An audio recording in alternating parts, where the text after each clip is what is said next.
My name is Dawn Needles of the Mary Isham Keith chapter of the National Society, Daughters of the American Revolution, and with me today is Penny Galt, who will act as a scribe for this interview.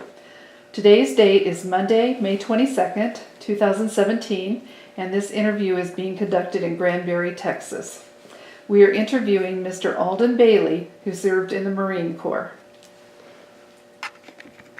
Okay, we understand that you have some pictures that you would like to show us today. So would you like to tell us about these pictures? Yeah, this kind of covers the waterfront as for beginning and end of. I joined the Marine Corps in 1942 and as a reservist, and they sent us to a Navy V-12 program, where part Marine Corps, part Navy, and this is the unit I was with. And it's got a little peel down there. All of these boys were college students, and we were joined the Marine Corps to be officers. And they took us, see, I went in December of 42, but I didn't report to active duty until June of 43. Mm-hmm. And we were all sent to Lafayette, Louisiana, or this group was sent to Lafayette, Louisiana, and this is one of the 3 companies of Marines that were in Lafayette, Louisiana, all of us officer candidates. Okay. And we then went from, they took us by age and by the number of years of college that we had finished, and sent us from here to Parris Island, South Carolina, which was a Marine boot camp. And a very unusual thing, and everybody that was in that platoon going through boot camp together were all college students. And we'd already been in the Marines active duty for a year by the time we got there. Okay. And they worked on us pretty good, because like they said, in 6 more months you're all going to be officers and we're still going to be privates. So guess what? They worked on us pretty good. Anyway, this is part of it. And some of us, as we went to Lafayette, had played in the university bands, and we got to be we had enough that we made our own band out there. Wonderful. And a little unusual, but. What instrument did you play? I'm sorry? What instrument did you play? I played cornet. Oh, okay. Cornet and trumpet. Mm-hmm. Yeah, I'd been playing one of those things all the way through high school, and went to college on a music scholarship of all things. Oh, okay. And great. Went to Sam Houston State Teachers College in Huntsville. Mm-hmm. And I just got started real good when the war started. Okay. And so then that's where we picked up with this. All right. Then when we see if we got anything here in order. These are not much in order here, but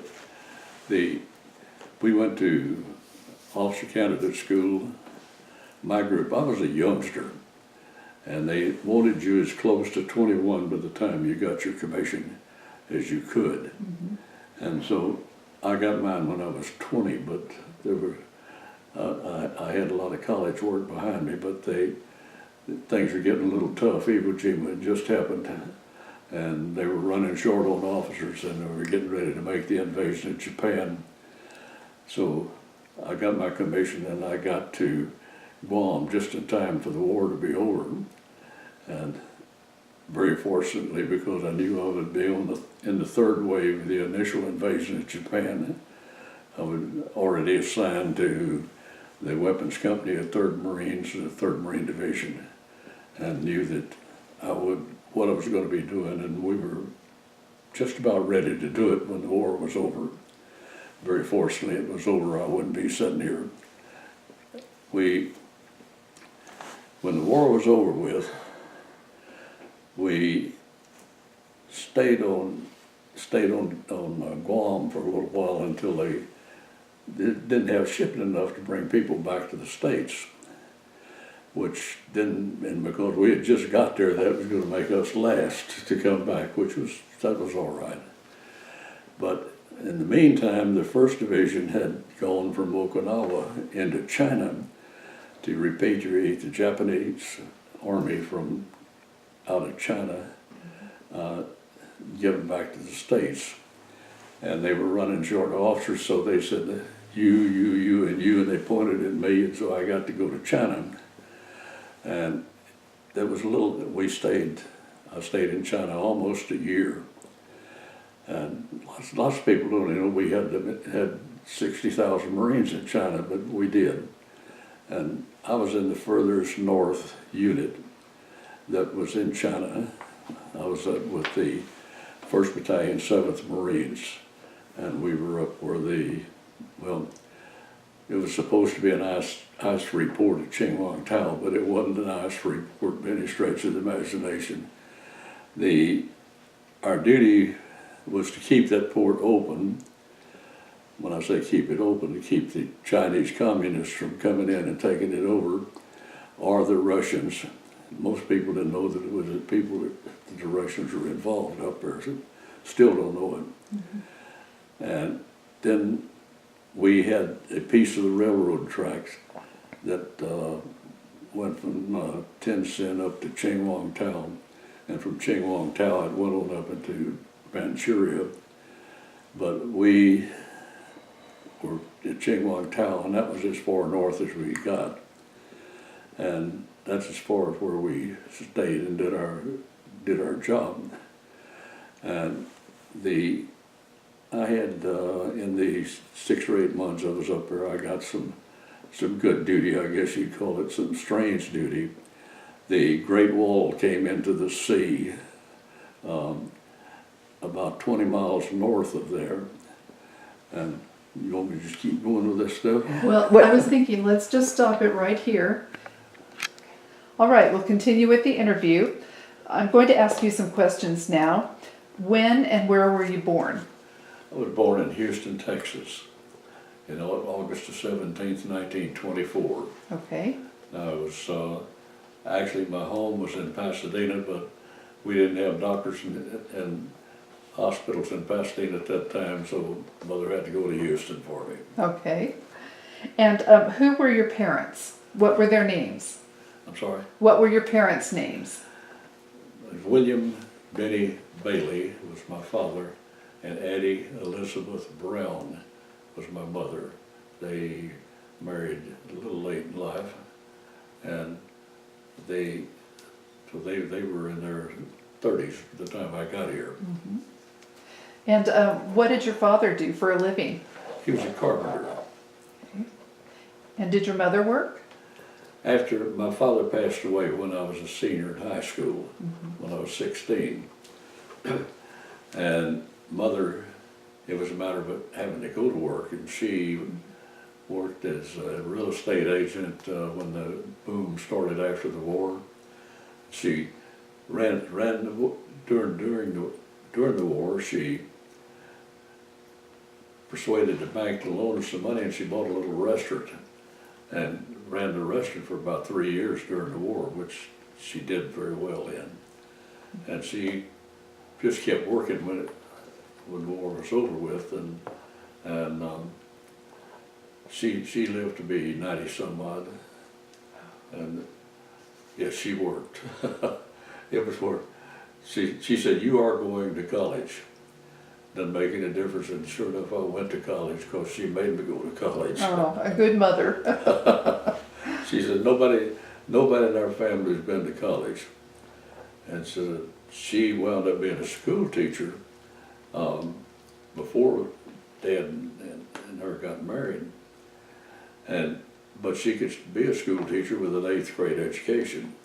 So that's how she got to that. She took the job as a school teacher until they were married, and then things went in other directions. Mm-hmm. Okay. Did you have any siblings?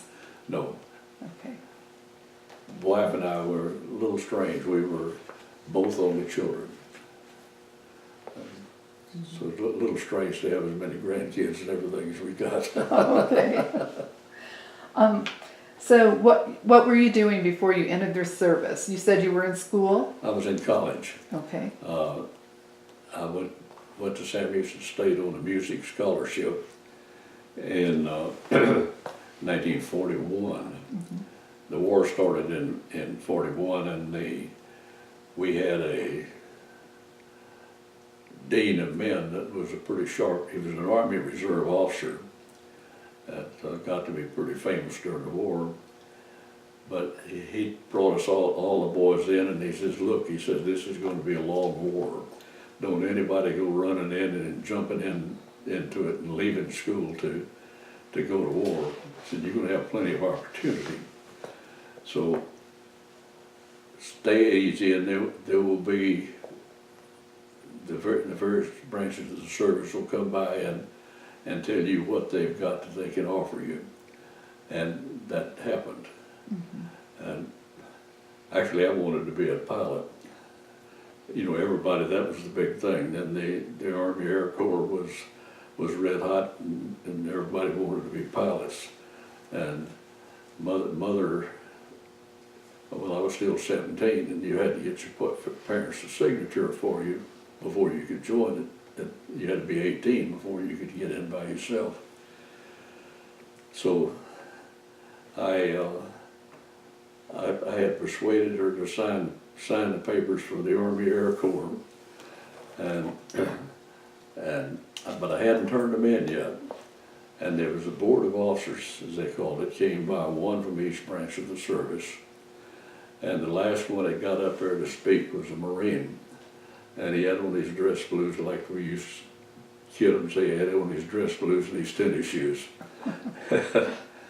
And after all the rest of them got through telling us about how good it was going to be, but he got up and he says, I'm not going to kid you boys 1 minute. And this was in 42. So things were just getting started in the Pacific. He said, you're going to be hot, you're going to be dirty, you're going to be sweaty, you'll cuss the day you ever join the Marine Corps, but we're going to try to teach you how to come back alive. I said, you're my boy. All these other guys have been standing up there telling us about how great it is, nothing bad's going to happen. But you got up there and you told us the truth, and I tore up my Army Air Corps papers and on a bet with some of the rest of the guys that who could pass a physical into the Marine Corps,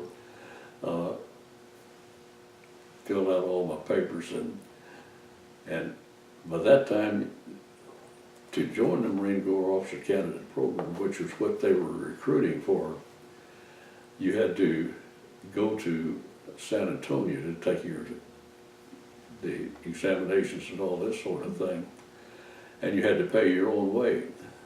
The Marine Corps didn't pay your way, so I had to go to San Antonio, spend 2 nights at San Antonio, taking all the paperwork and the physicals and all this sort of stuff to go along with it, and then ride the train back to Houston and the bus back up to Huntsville. So I said, good, I did it. I surprised everybody when I passed it. I guess I surprised me the most. And the two of us that were both in the Sam Houston band, both of us passed it together. And the funny part about it, I lost track of him entirely. The other day I read his obituary. Oh, and he had made colonel just like I had. And only he stayed as a regular officer. But I kind of shied a little bit there. But I got it, got joined up, got signed up. And they said, now you take correspondence courses from the Marine Corps, and we'll call you when there's an opening for you in Quantico, which is where the Marines trained all their officers.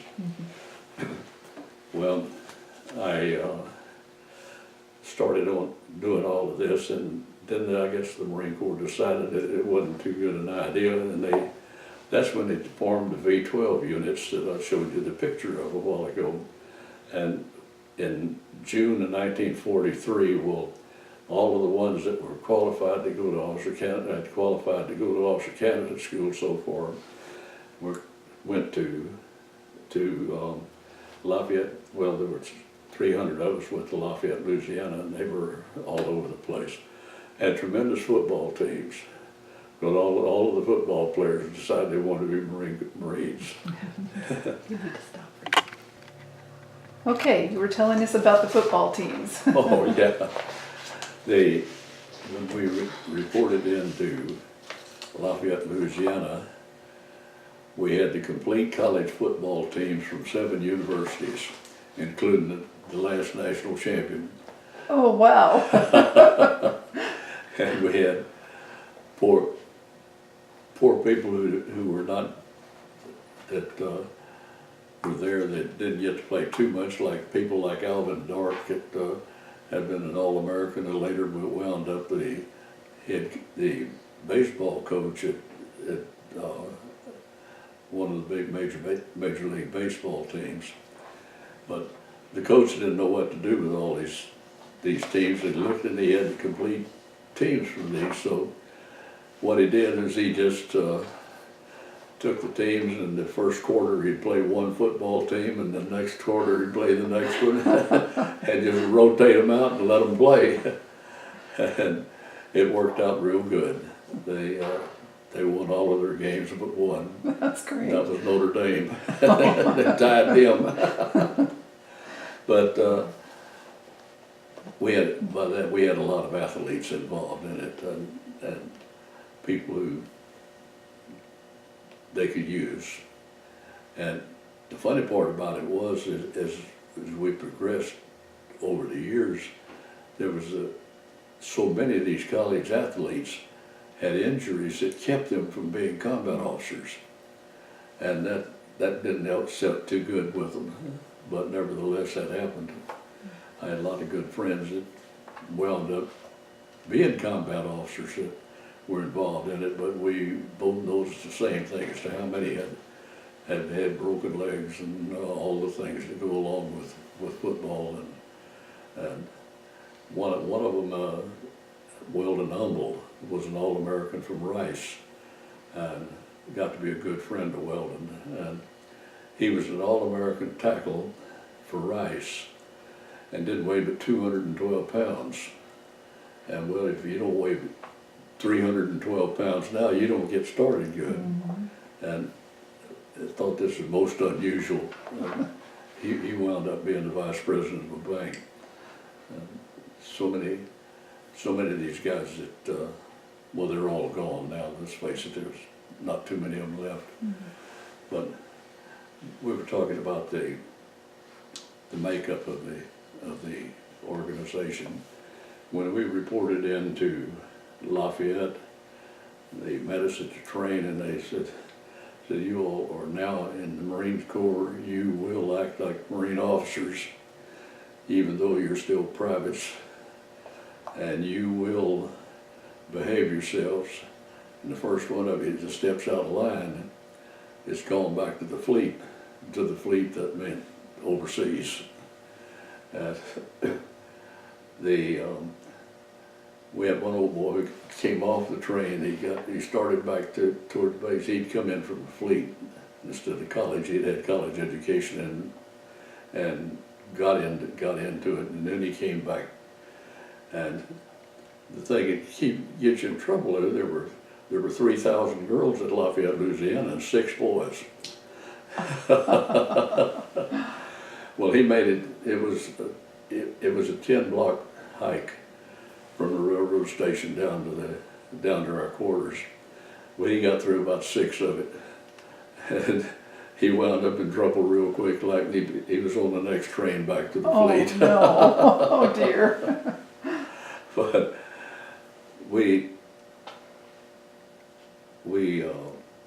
let me get my thinking straight. They put us there basically to make sure that we got the college education that they wanted us to have, the mathematics and the sciences and all this sort of thing. And very fortunately, I'd had all of it already, so I got to take what I wanted to take. And I wound up beside my major in music, which they could give me nothing to down in Lafayette, I wound up with a major in history and a major in English and a major in geography. So it was really a good thing for me, but then I was down there when I was 18 years old, just barely 18, and they weren't going to make me an officer at 18. I was just too young. 20 was almost too young, 21. But we stayed there, actually I stayed there a year, till 1944. And in August of 1944, my time came up and I made the trip to Parris Island, South Carolina. And you got to remember, the minute you stepped out of line for anything, you were gone. They didn't take foolishness, they didn't take back talk, they didn't take anything if they just thought you weren't going to make it. And then from that we stayed at Parris Island for 2 months. And then they took us from Parris Island to New River, North Carolina, which is Camp Lejeune now. And we were put in there according to age again. And we went through the course, and in January of 1945, I went to Quantico into the 7th Platoon Commander's class. And in my platoon that started through the class, there were 33 boys that made up the platoon. Out of the 33 boys there were only 10 of us that got our commissions. The rest of them were gone. And they didn't fool around with you. They lined us up, and we did what we were supposed to do, and then the breaks of the game kind of took over a little bit. But if they just thought you weren't going to make a good officer, you were gone back to the fleet. And it was so we were, to show you how it was, we were lined up, we went through had our officer uniforms on, getting ready to go up to the auditorium in Quantico to go through it, the ceremonies and all that sort of thing. And we lined up and started up through the stage. And just before we started across the stage, the old boy right in front of me, they reached out and grabbed me and said, "You didn't make it." And when we, a half hour later, when we had been sworn in and all this sort of thing, we found him. He was sergeant of the detail that was cleaning up the barracks. Oh, wow. They were really strict. Yeah, they were. They didn't take any foolishness from anybody. Yeah. And just to show you the breaks of the game, you had to go through all the positions of being a platoon leader and working in it, and I felt like they were pointing at me to say he's not going to make it. And sure enough, they gave me the job one day of being a platoon leader without any advance notice on it. And I started working on the thing, and one of my friends that was sitting in the balcony, or in one of the big bleachers out there, said, "You were lucky." Said there was a major sitting down there right in front of me, and he said, "While they were talking about this, this major said, 'Oh boy, sure got a good voice.'" And and he said the sergeant sitting right next to him took the paper he was writing and tore it up and wrote very good across it. Oh. And from that time on, I didn't have any more duty. I was just writing it out. But I know, you never know that for sure, but I know in my own mind that if that major hadn't been there and had just made that comment, I'd have been long gone, not in it. Anyway, we got through this and got through Quantico, and I got to take my first airplane ride out to the West Coast, out to Camp Pendleton, California. And from Camp Pendleton, they put us on a ship, and out we went to Guam, and they put us in what they call Transit Center in Guam. And Now, you're an officer by this point? yes, I was second lieutenant then. Okay. And we didn't know exactly what they'd really done to us, but we were second lieutenants, but it was a temporary thing still. We were still temporary officers. Okay. But anyway, we got to Guam, and there was a 6th Marine Division that was on Guam, and there was the 3rd Division that was on Guam, and all of us, both the divisions getting ready to make the invasion of Japan. And they assigned us into the 3rd Division, and it's real funny, they always told us that in the training school that don't worry about anti-tank guns, that you'll never going to get anti-tank guns. So they just passed that, got into things a little bit more. Well, what did I get when I got to Guam? 37 anti-tank guns. 37 millimeters. And I had to brush up real quick, like, and I had a good sergeant that knew what was happening. He was teaching me what we had to do, and the war was over with, very fortunately. Mm-hmm. And those sergeants help, don't they? Yeah. Yeah, and then the funny thing, it happens to you. We were getting ready to go to load to go to China, and they didn't know what to expect in China, so they gave you shots for everything. And they fell us out and gave us a shot for sleep and sickness, and didn't look at it too hard, and they gave us 1 shot for sleep and sickness instead of 3 shots. And they gave it to us all in one lump sum, and the whole battalion went to sleep. Oh no. Well, I was laying there, you know, and I said, I'm supposed to be asleep. But I went on to sleep like everybody else, and I looked around, and everybody was doing the same thing. And sure enough, later that afternoon, everybody started waking up. It was real crazy. Then when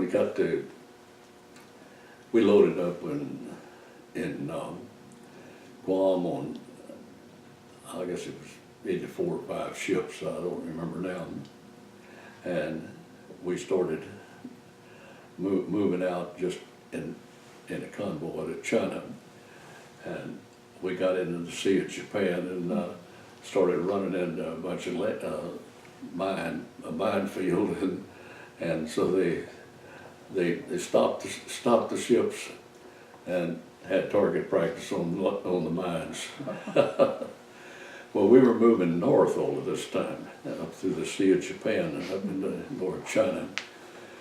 And we got to Tientsin, or Taku Bar, which is the entrance to the port of Tientsin. And when we got out there, the temperature was down pretty good. It was blowing snow. Us poor boys had been sitting down on Guam for a while and didn't have 1 jacket apiece, and that was it. And the snow was blowing across the ship, and it was plumb cold. There was no heat on the ship. Oh, no. Because it had been built to operate in the Pacific, down in the South Pacific, Central Pacific. and 3 days we sat out there off the coast, and while the snow and the blizzard moved across, and we were sitting there freezing a little bit, you know, and I said, hey, well, this is not too good. Yeah. Years later, I even thought about that when we got to Korea. Yeah. But then we moved ashore, and didn't get everybody ashore until about dark. But there was a train waiting for us up there that to take us into Tenzin. And we got on this thing, and there was no windows in the train. Again, the wind blowing through it. There was no heat on the train, and it would travel maybe 5 miles an hour. And so what we finally did is get on beside the train and trot along beside the train to keep warm. And they passed a word to us: don't take a drink of whiskey off of the Chinaman, because it's not, you can't guarantee that it's whiskey. Well, we got into the railroad station up there, and sure enough, they passed it. The Chinese passed it out to them, and 5 of the guys, they took a drink of it and dropped dead. Oh. That didn't go over quite so good either, but was it just not whiskey that wasn't good, or? They just manufactured and decided it was time to kill a Marine. Oh. Oh. So we finally got assigned out, and about daylight we got into our places, but we were getting used to it. Very fortunately, they did have a little heat for us when we got into it, and the quarters were nice. Mm-hmm. So we knew that we were going to be in 1-7, 1st Battalion, 7 Marines. We'd have to go by train, which was about 200 miles up to Chingwang-Tao. And we stayed down there until such time as we knew that they figured they could get us up there. Mm-hmm. They were having trouble with the Chinese communists blowing the bridges out and attacking the trains and this sort of thing. Well, finally on New Year's Eve, they loaded us, the ones that were going up to the 1st Battalion, 7 Marines, they loaded us on board the train, and we headed out, and it took us a whole day to get 125 miles. Wow. Here again, cold, no windows in the train, and the reason we weren't been able to make it is they kept shooting at the train with us on it. We got up to, well, forgot the name of the town now, but Anshan, and we stopped in Anshan, and they said we're not going to go any further with it tonight to get all the way, because we can't. We don't know that they're not going to blow this thing up, and in the daylight at least we can do something about it. And that night they got into a firefight. On one side of the train was the Chinese communists. On the other side of the train were the Chinese nationalists, and on the train was us. So they shot out what was left of the glass, they shot it out. Finally we got out and got underneath the train and rode it out. And the next day we rolled on out, but they didn't blow any of it out at that time. We managed to get on through, but it took us 250 miles in 2 days, and cold. we got up to Chingwang-Tao, and the colonel, well, he didn't meet us by any stretch of the imagination, but we got off the train, and I think there were 5 or 6 second lieutenants that had been in the 3rd Marine Division. We thought we were kind of salty a little bit, and we got off the train, and they said report over to the house over there, and it was the colonel's quarters. He came out, and he had been through Okinawa, and he had been through Peleliu, and he knew what he was doing. He looked at us, kind of frowned a little bit, and he says, I hadn't seen a good second lieutenant in the Marine Corps since I was 1, and I don't see anybody out here who's going to change my mind, and turned around and walked off. Oh, no. So he left us that the next day. He did call each one of us in individually, and we were assigned a unit in the outfit.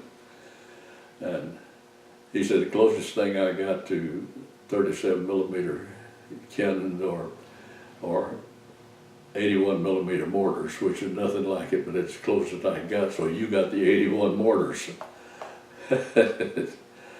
So then that was New Year's Day of 1946. Okay. We got the assignments and went over and took them over, and I had a good bunch of kids, but it didn't last long.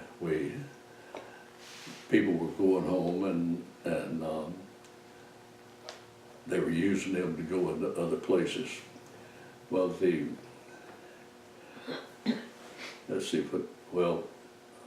there were about two or three things that while I was there, I kept technically the 81s, but he had me doing everything in the world. That they were bringing shipping into the port, and one of the ships that came in was a Japanese tank, or the Japanese coal ship.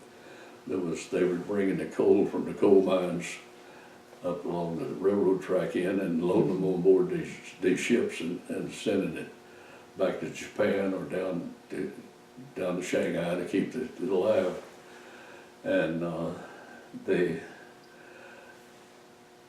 old boy who was the operations officer happened to be a friend of mine and came up with the 3rd Division with me.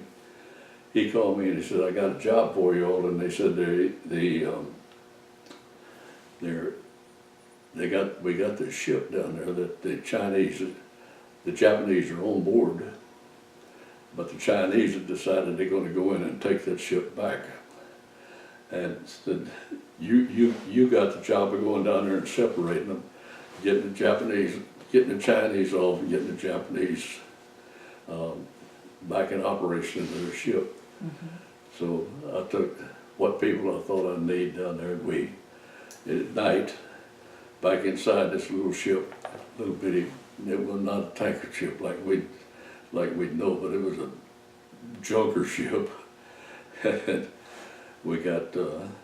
I took my people down inside of it, and we'd block off different areas and actually go in and take the Chinaman and the Jap and pull them apart to separate them. Didn't have to shoot any of them, very fortunately. We were prepared to do that if we had to.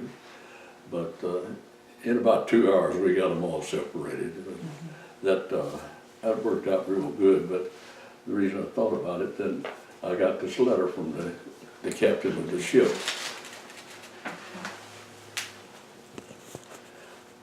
In English, and in beautiful handwriting.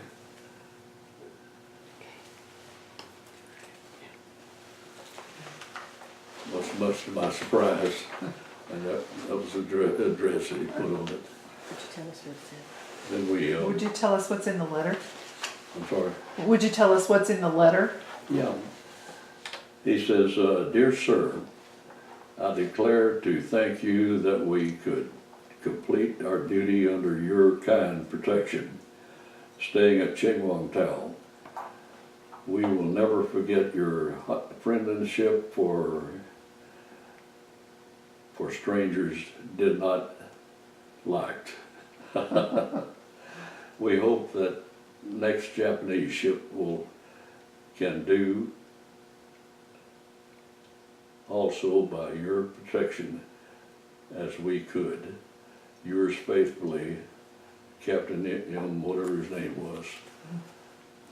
Then another one too, that was a good one, that Henry kept giving me these good jobs, as you could tell.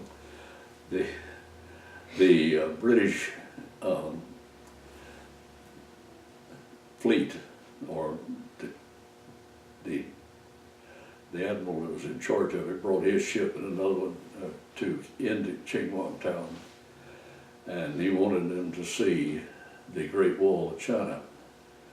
Henry called me and he said, "You got the job of going to the Great Wall, escorting these people up to China. I'd rather up to the Great Wall where it hits the sea. They're about 20 miles north.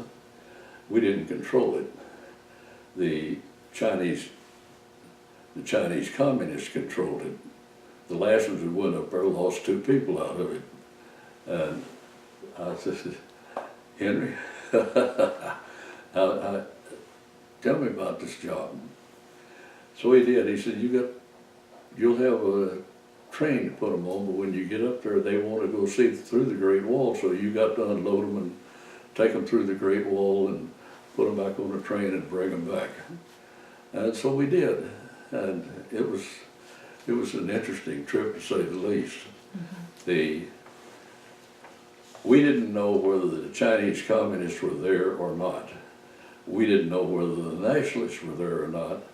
The rumor was that the Russians were there, and so I just told them, look, this is what's faces up there. When I tell you to move, or when some of my people tell you to move, we're not going to tell you twice, because you probably did the first time, the second time we taught it. So we got up there and unloaded off the train, and I've got pictures of us on top of the Great Wall where it meets the sea. And that was the last Marine patrol that went to the Great Wall of China, where it meets the sea. And at least as best as I could tell, history-wise, it was, mm-hmm. because we pulled out of there shortly after that. But that was an interesting experience. Yes. While I was out there. That we got back off of that one, and Henry came by again, and he says, Alden, I got a real problem for you this time. I said, gee, Henry, I'm sure glad you come by. I said, I hope we're running out of time.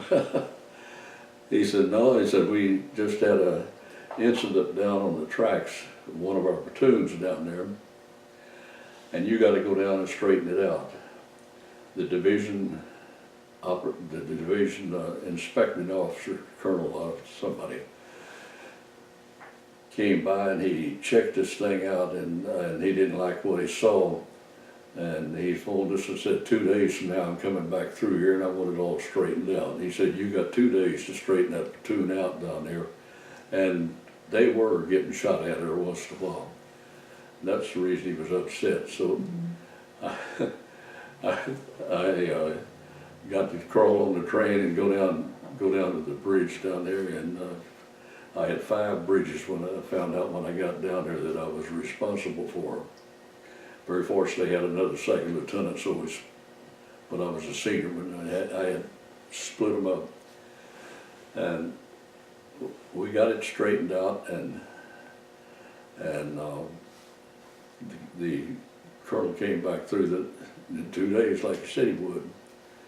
And he says, he looked at it and he says, it's fine, everything's great.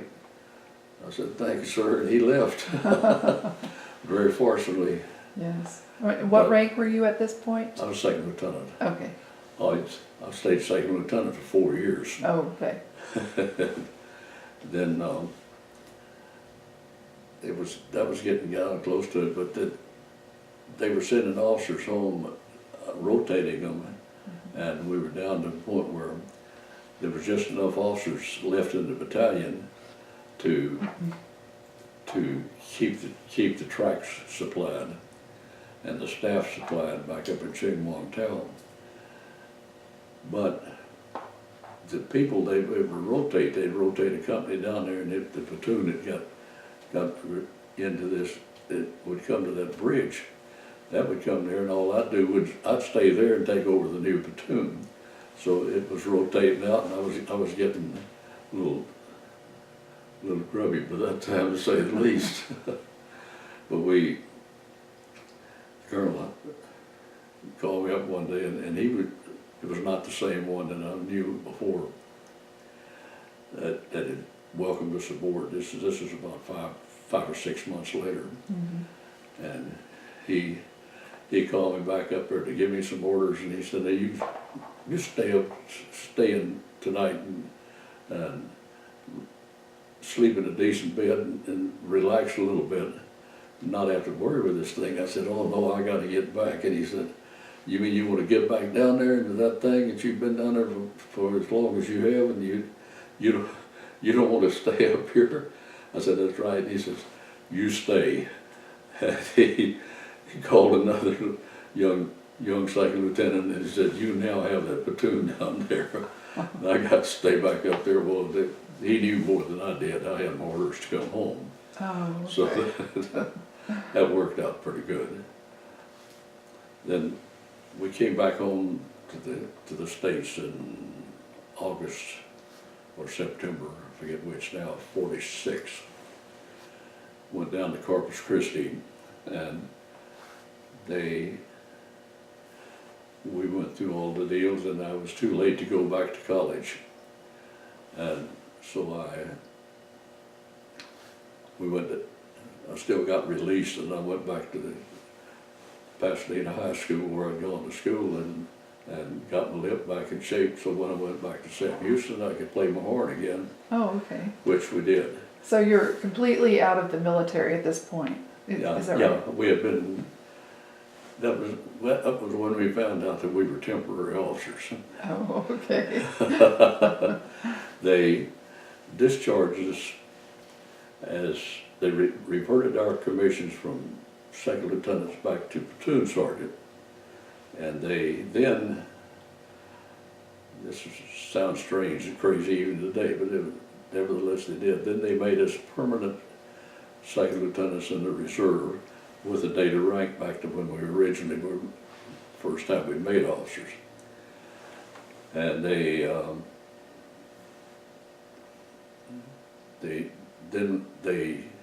released us from active duty. And you had your choice. If you didn't want to revert back, you want to stay out of the reserve, well, you could. Well, I don't know, I was kind of nutty, I guess. I kind of liked it.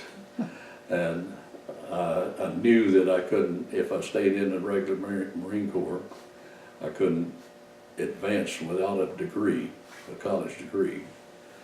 So when they released me back to the reserve and they gave me my permanent second lieutenant's commission, then I went back to college and I had all of this work at Lafayette that I had taken, you know, the English and all that stuff, and I had 150 hours of college work and no degree. So the old boy that had told us originally, who was the dean of men, looked at my record and he said, 150 hours, 154 hours, and you still don't have a degree? And I told him what it was all about, and he said, well, I understand that. And so he said, he wrote down about 6 or 8 different courses that I needed that I could take real quick, like, and said, okay, take this and you got your degree. So I said, that's fine deal, and it worked out real good. Got my degree in music that I wanted, and the high school band director, the high school band at Cedar Bayou High School, which is part of Baytown now, came by and hired me for the job, and in August I went to work as a band director. But I still had my second lieutenancy in the Marine Corps, Marine Corps Reserve. And let's see, that was in 47. And we got,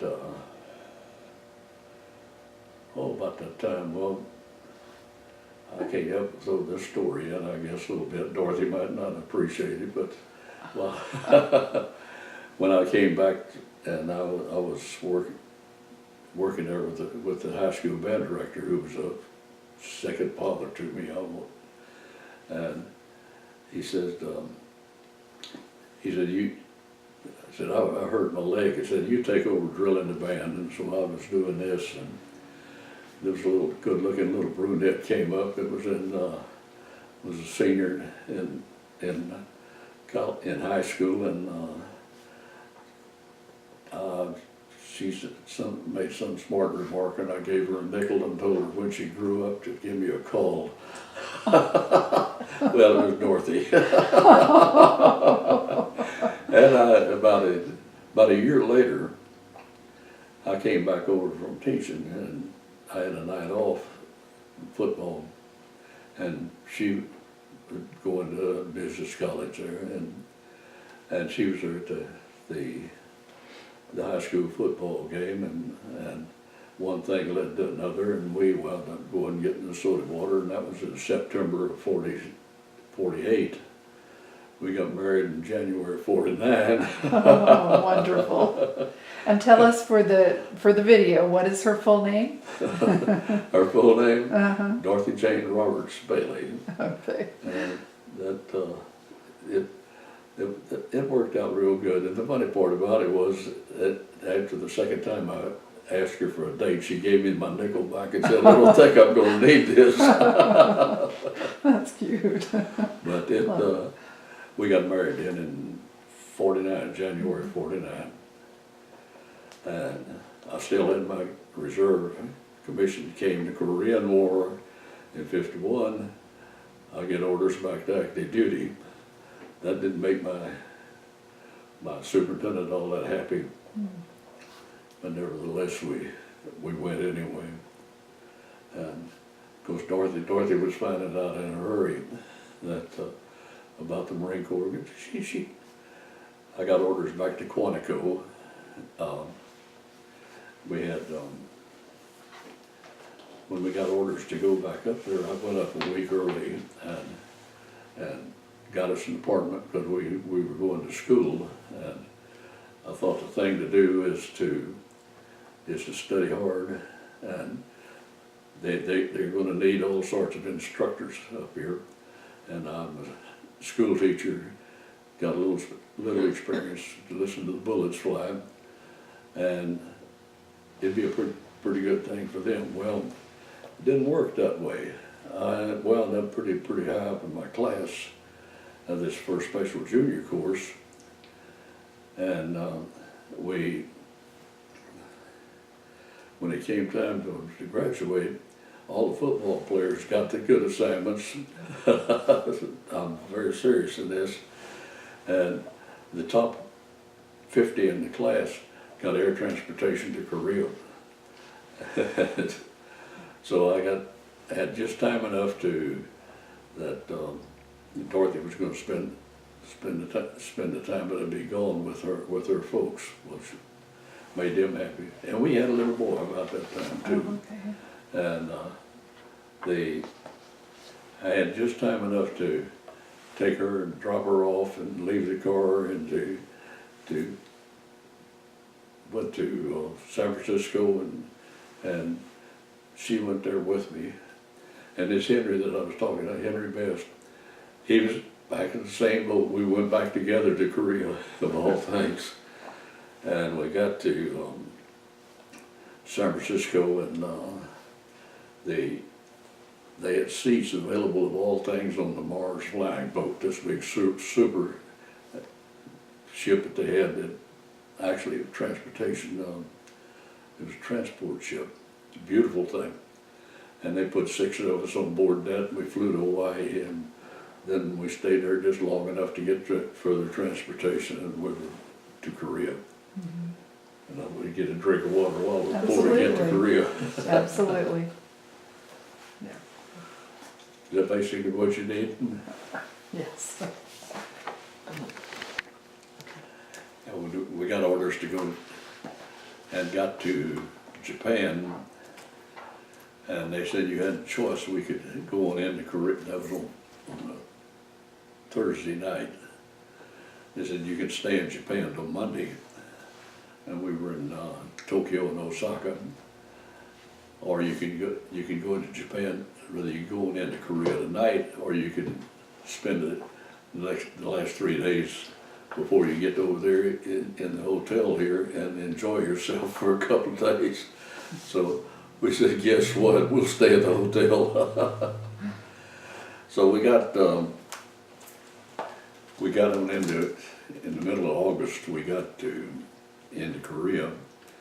The division was in the center of Korea. If you remember, in '51, they had just got back off of the reservoir, and they'd made the changes and got the division back up to strength, And when we got there, they said, well, we are up to strength at this time.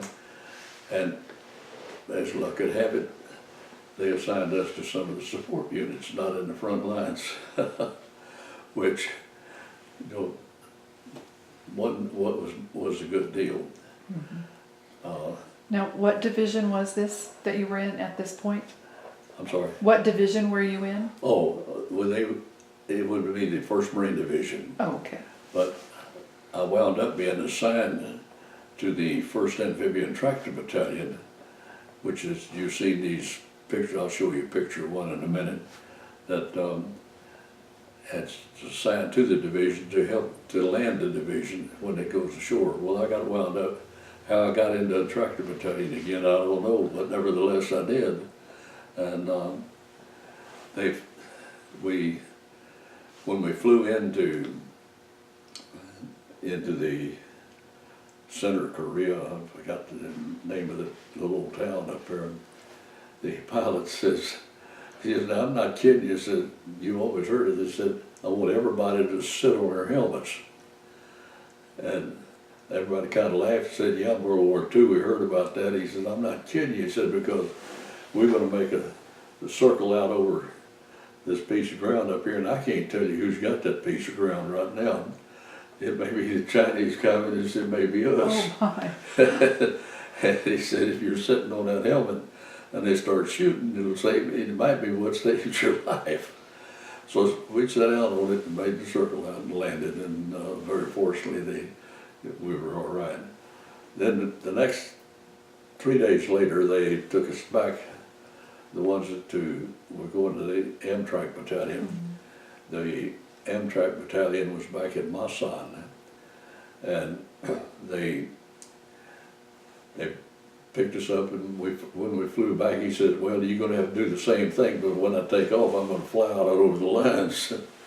So we got back to Masan, and there was a place called K3, which is an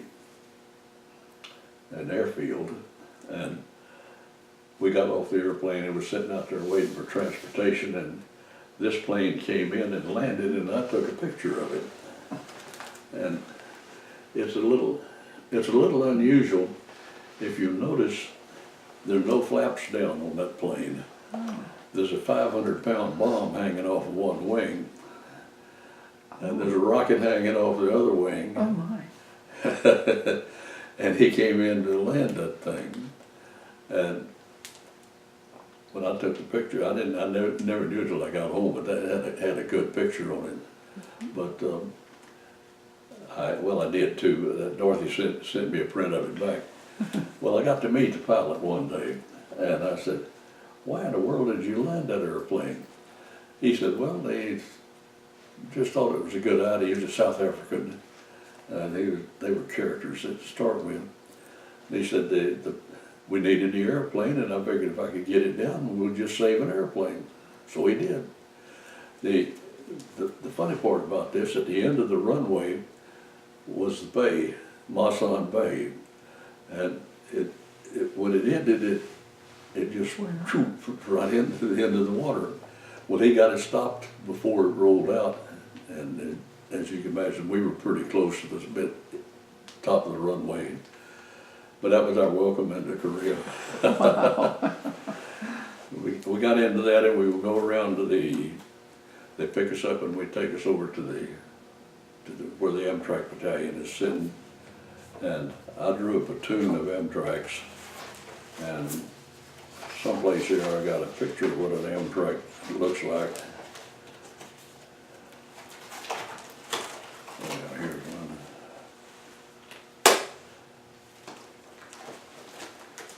You probably have seen these. Yes.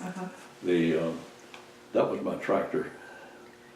On the back side of it is another one that is interested. That you notice that there's a few bottles of beer hanging out there for each one of us. And where are you in this picture? I'm sorry? Where are you in this picture? Right there. Right here. the we were getting ready to go over and get a Sunday free meal off of the South Africans, and we could take the tractors into the water and out. It'd take about an hour to float them around there, and it was a fun ride. And so that was us getting ready to go over there. And the funny part about this one is this old boy, this is my command tractor. I had 12 of these tractors that I was responsible for. 1st Battalion, Charlie Company, 3rd Platoon, 1st Tractor. And so this old boy standing up here was the corporal that was in charge of the tractor. And believe it or not, I'm still in contact with him. I hadn't seen him in 50 years, but Wow. we send one another an email every other breath. He's out in Arizona, and sent him that picture. And he said, "Hey, I've improved a little bit. I'm being fat now." But got involved in the tractor battalion and this, and here's some of the sorry-looking people that were involved in it. Yeah, is that the one on the back? It's the same one, I think. Yeah, it's the same Yeah, thing. same picture. Yeah, they this old boy over here was a doctor on this side. While we were back in the rear area, well, we'd go out on Sundays and go up and down the hills, trying to keep in shape. And we knew that eventually we were going to get to go play games. And we would see if I can.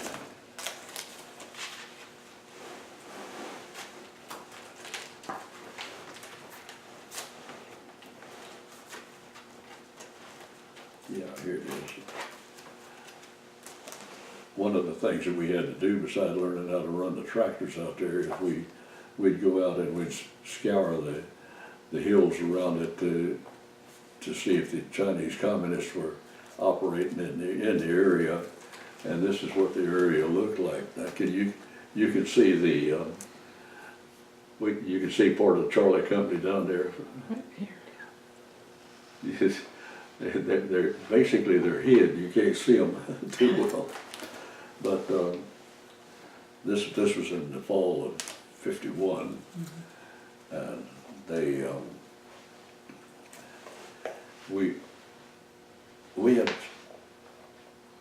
basically we're just getting the battalion ready to go to make a landing in case we had to make one. Of course, they had the peace talks going up there, and they would keep us moving, but we knew we weren't going anywhere as long as the peace talks were going. And we didn't. We did do a landing with the Korean Marine Corps. Someplace in here I got a picture of that one. We did that in the early spring of '52, and as we did the landing, I had the third wave. It was going in and went by a destroyer out there that took a machine gun and just cut the antenna right off of my tractor. I had a few kind words to speak to him about too. But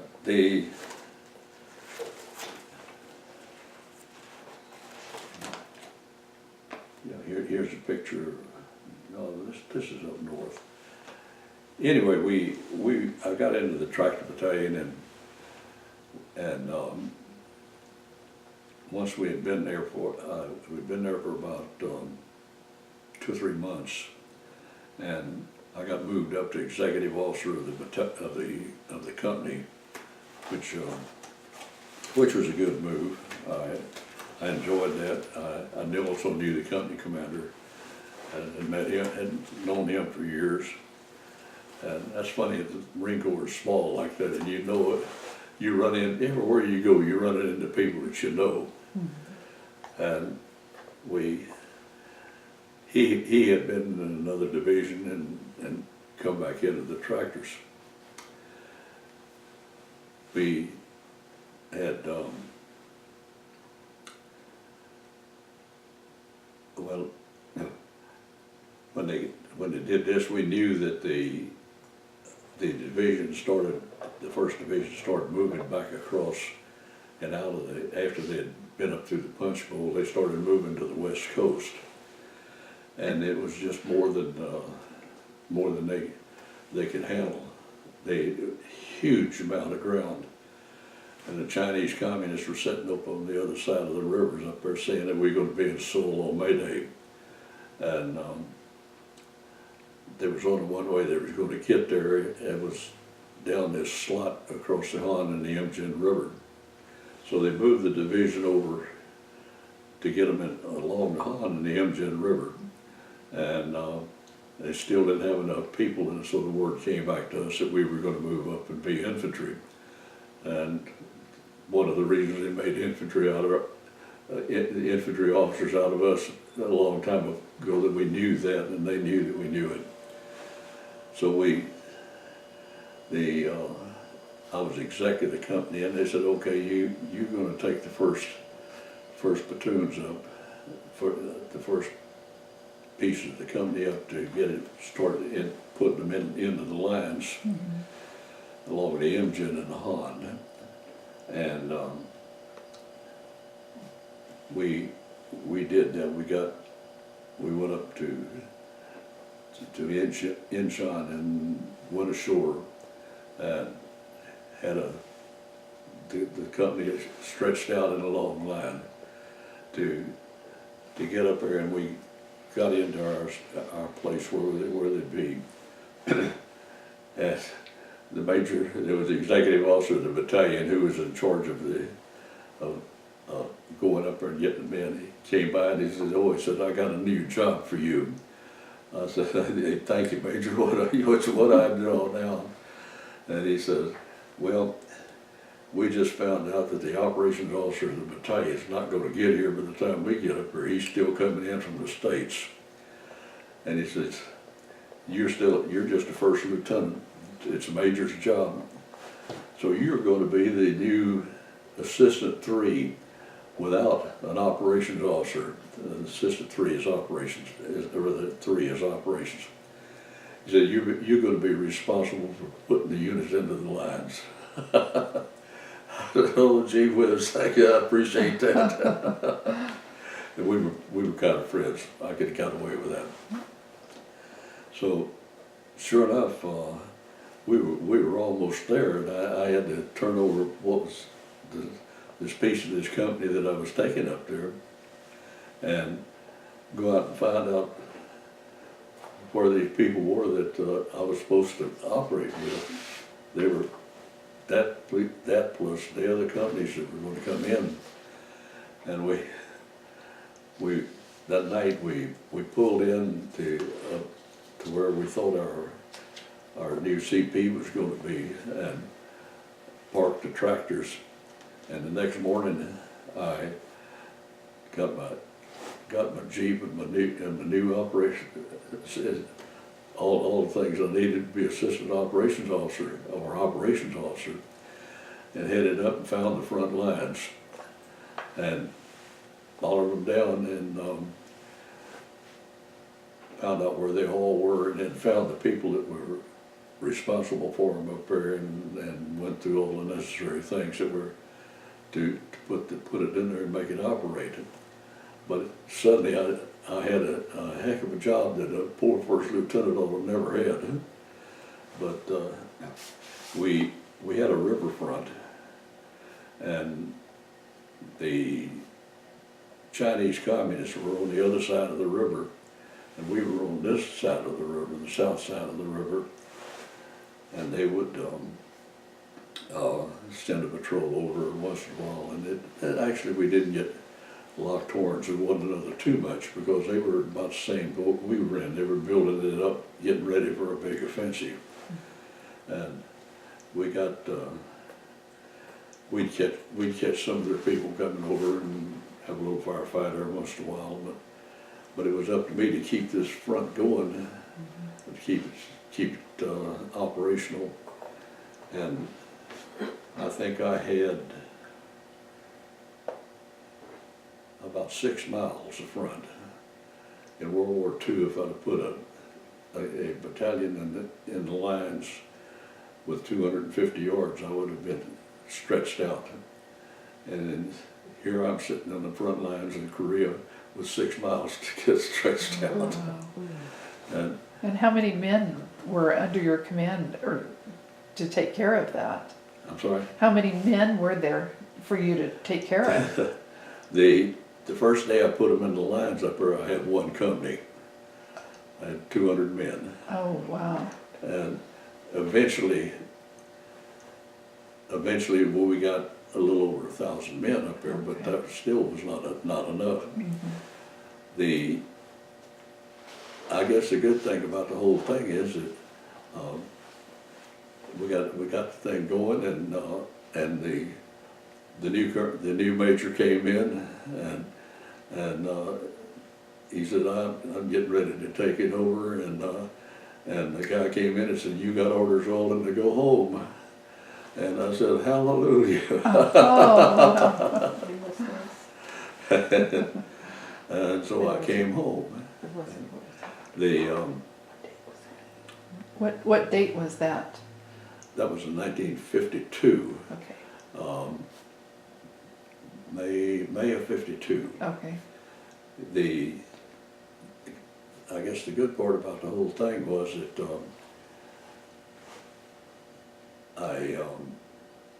I was thinking about, well, we had orders to come home, and then we got a big May Day, you know, in communist land that's a big holiday, and we got the word that they were going to try to take where we were then, but very fortunately they didn't. And by the, I said, 10th of May, well, they said everything's quiet, goodbye. Okay. So there was a train came up, and we got on a train and came back and caught the ship back to the States. Okay. Came rolling in. They came up and said, Alden, what we want to do is make you a regular officer. I said, well, that's a compliment, I guess. And they said, we want you to, that no loss of numbers, to be a regular officer, no reserve anymore. And I said, what's the hitch? I never seen Uncle Sam do anything that wasn't a hitch to someplace. He said, yeah, you got to spend 6 more months in Korea. I said, I don't think my wife will go for that. And so I passed it up. I stayed in reserve. Got back, came on back to the States. But then I spent 33 more years in the reserve after I got back. Okay. I had been selected for captain just as we started getting the orders to come back. And I could have stayed and kept my captain's commission, but we had a business that besides teaching school, we were planning this business back in Pasadena.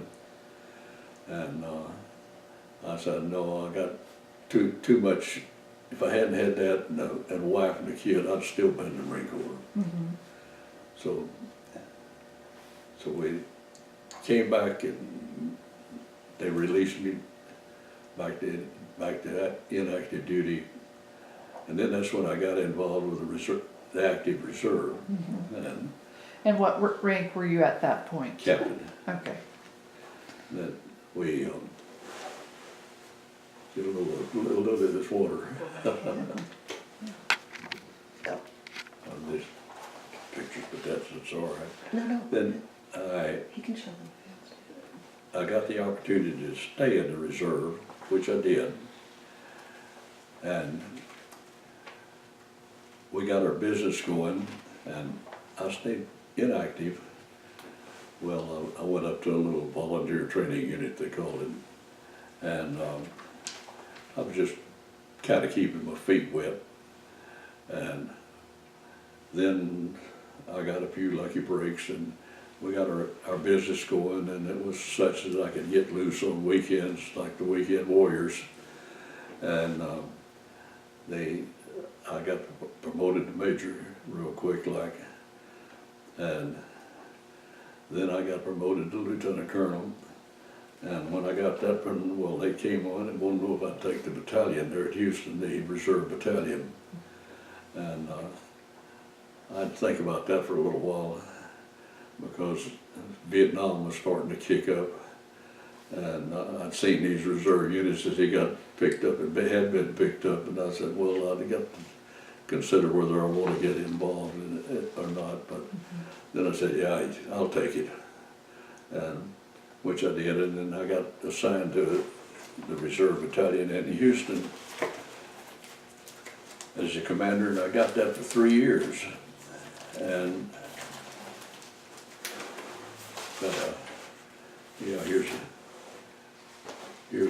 a change of command where they were changing, passing the flag. They had me dressed up there. I was finishing up, and the fellow that I passed the flag to there, General Hardy, just turned out to be a major general. He was at the right place at the right time, and I kept that for 3 years, and then I switched over to. I didn't have a choice. 3 years is all they'd let you keep the battalion. And I went to a volunteer training unit. They called it. No, it wasn't. No, I'm sorry. It was another paid reserve unit, and I got involved with that as the operations officer on it, and then the executive officer, and then I took command of it. And we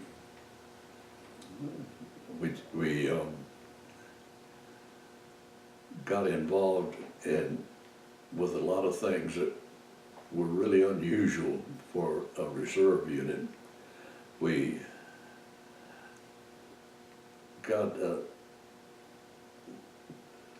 see just how did all that happen. Yeah, we got assigned to convert all of our MOSs to intelligence. And what's an MOS? That's our occupational,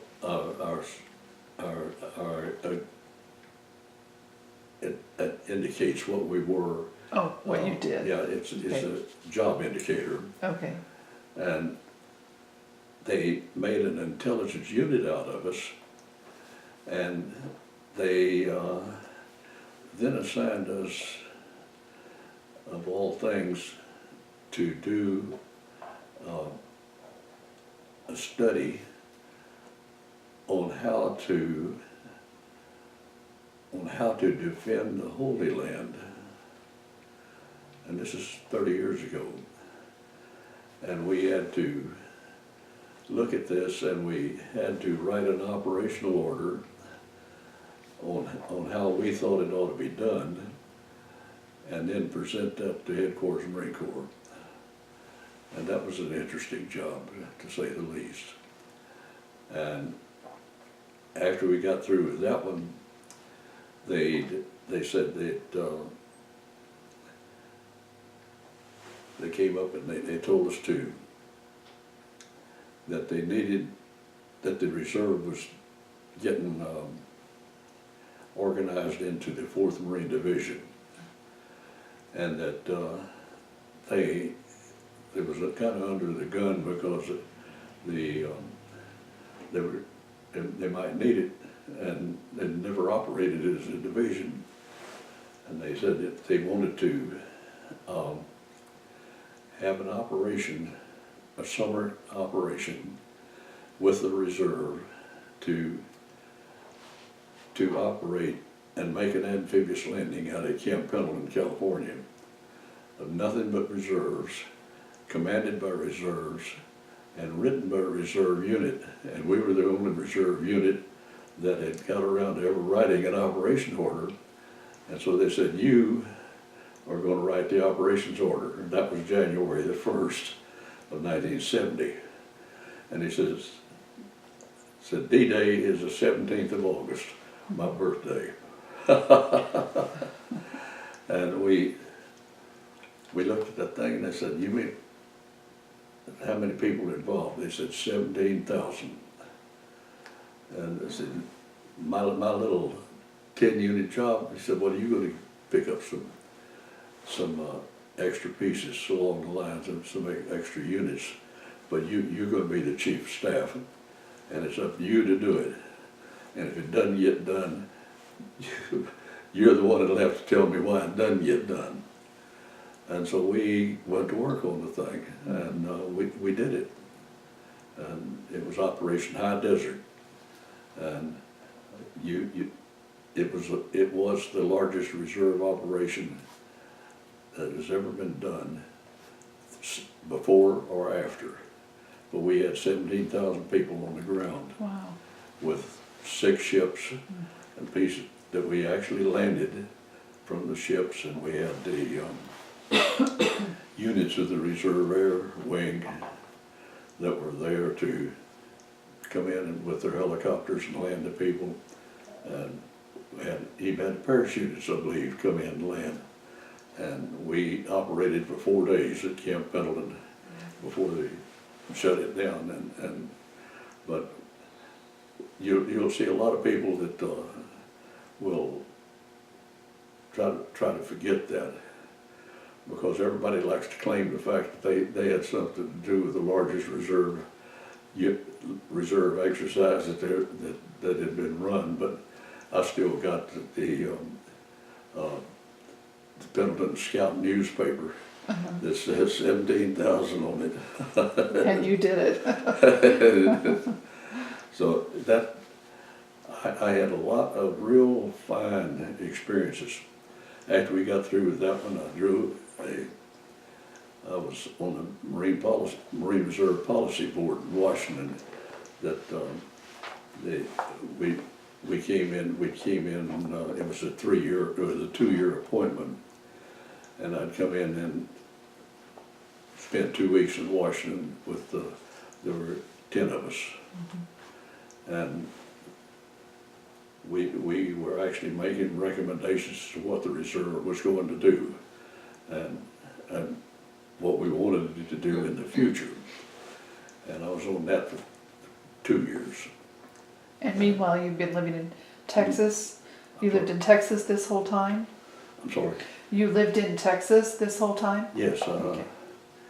Yeah, when we were doing this stuff for the operation that we did with the Holy Land, I had to take all of that stuff to Washington on the weekends. After we'd have it, then I'd have to spend the day. They'd put all this stuff in a package, and I'd have to hand carry it to Washington.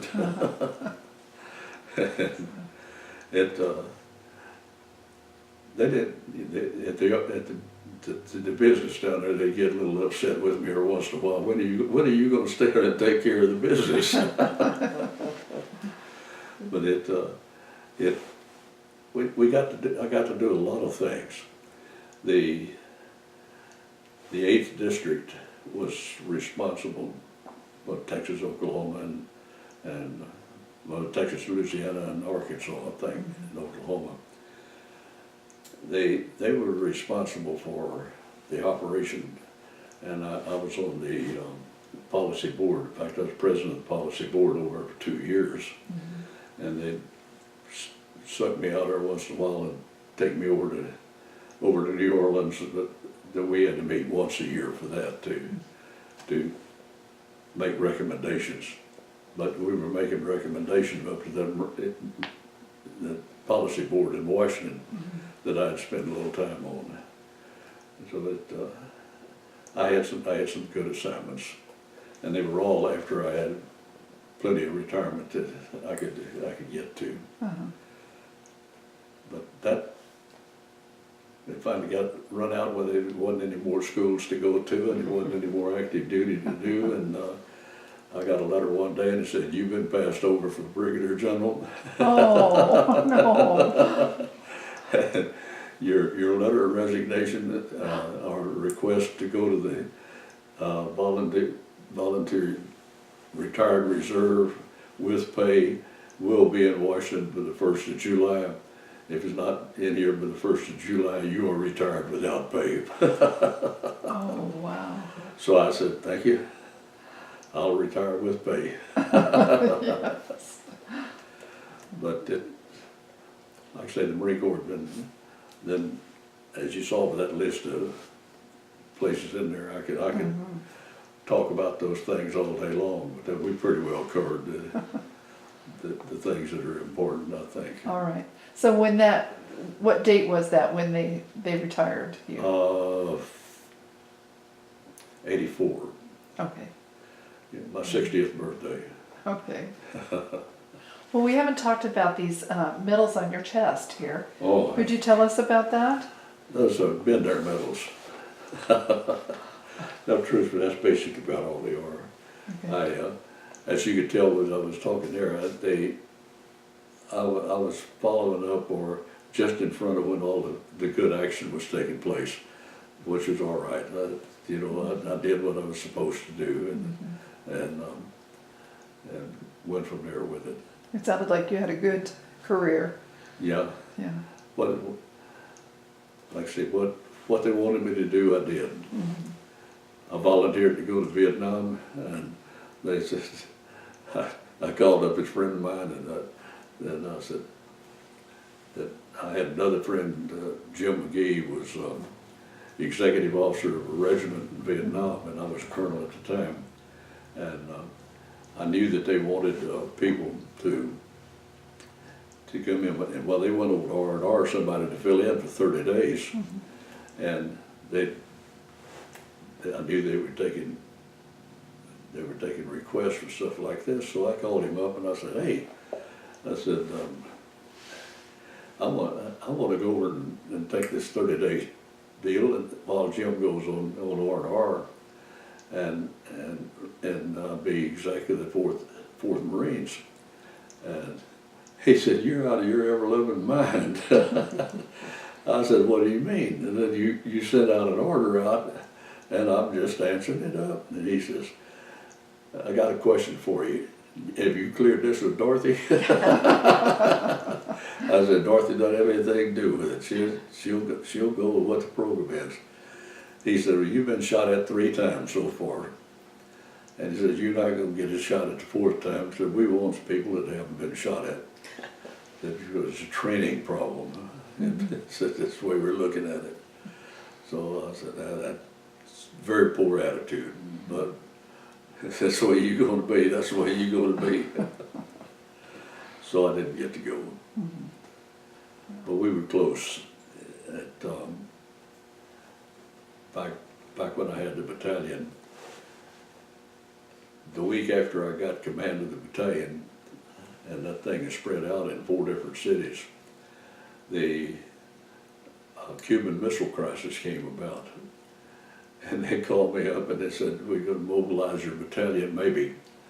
Said, get ready for it. And said, don't get more than 5 minutes away from a telephone. He said, because when we mobilize it, we want to talk to you then. Not 5 minutes later, we want to talk to you then. So I said, yes, sir, whatever you think's right. But they didn't call us. I didn't get that call. Thank goodness. Yeah. I didn't tell Dorothy about that one. Way after the fact. But you know, bless Dorothy's heart, we've been married 68 years now, and all except she's been part of this Marine Corps for a long time. And she rolled right with it. In fact, she never got upset about it at all, that she didn't put on to. She always said, you know, that's what you want to do, go. So I went. Well, we thank you so much. Thank you for your service. Well, thank And you. we thank you for doing this interview with us. You know, actually, I'm just telling the story. Well, we have this Veterans History Project pin, and only veterans who have given an interview like this get to wear this pin. So this is for you, and we thank you again for your service. And here is a certificate for you as well. And Put it up there. No, you asked me what these things were up here. yes. Mm-hmm. Well, up at the top of it, that's combat action ribbon. It's when every time you get shot at, you get one, not necessarily one, but I got shot at in Korea and I got shot at in China, so I got two of them. And then this is Presidential Unit Citation that the president thought we were good enough to give us one. And then when I was an enlisted man, I got the Good Conduct Medal. And down here was the Organized Marine Corps Reserve. I got 8 years in that. And then that's the American Theater, that's Pacific Theater, and that's the World War II Victory Medal. And that's the 10 years in reserve. And this is another reserve ribbon that shows that I was mobilized once and that I got it twice. And this one is the Korean Presidential Unit Citation. And this is the UN ribbon. And this was a 50-year ribbon for the Koreans.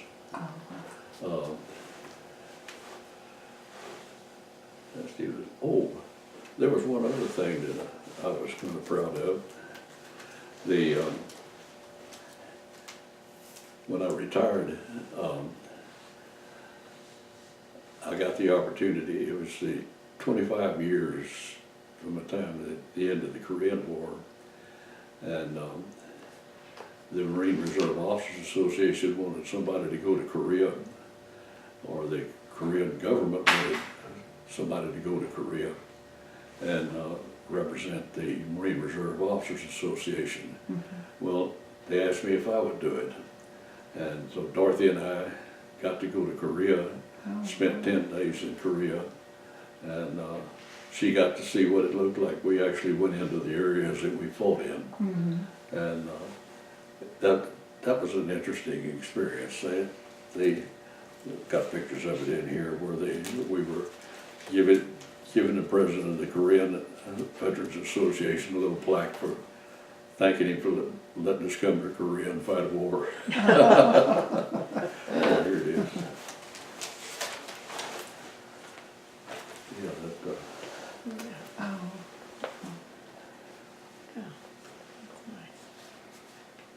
Very nice. yeah, then this Hugh Hardy that signed this thing was the one that I gave command of the battalion to. And so he said, I'll pay you back a little bit. He said, I can't go and represent the association because I didn't go to Korea. And he said, we want somebody that went to Korea, so you're it. So I said, fine. I said, you mean I can take Dorothy too? They said, yep, the Korean government's going to pay for the whole thing. Oh, wonderful. They said that we could even, on the way home, we could spend 3 days in Hawaii. Oh, wow. And that was tough. That's hard duty. We'd both been there before, and we knew pretty well what we wanted to do. But we got to land, and go see the thing. It was we flew Korean Airlines over there, and I guess that was the worst thing about the whole thing. All of their commodes stopped up on the aircraft on the way back between Seoul, Korea, and dear. Honolulu. But that was a nice, not a bad payoff. Yeah. Is that a picture of you right there? I want to show that as an ending picture. Wow. That's a nice picture. Very nice. Well, thank you again. Yeah, Oh, there- yes, let's show these.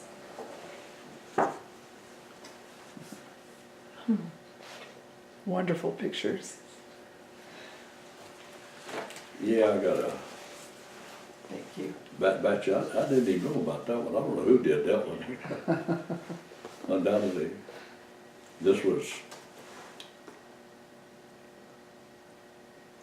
This may have been when we were in Quantico, Officer Canada School, but, and then this one's after we moved up here. But how they got them on the same sheet, I don't have any idea. I found out and I said, oh, how about that? Well, here's one more certificate for your Oh, files. Thank you. Thank you. Thank you for your service. Well, we appreciate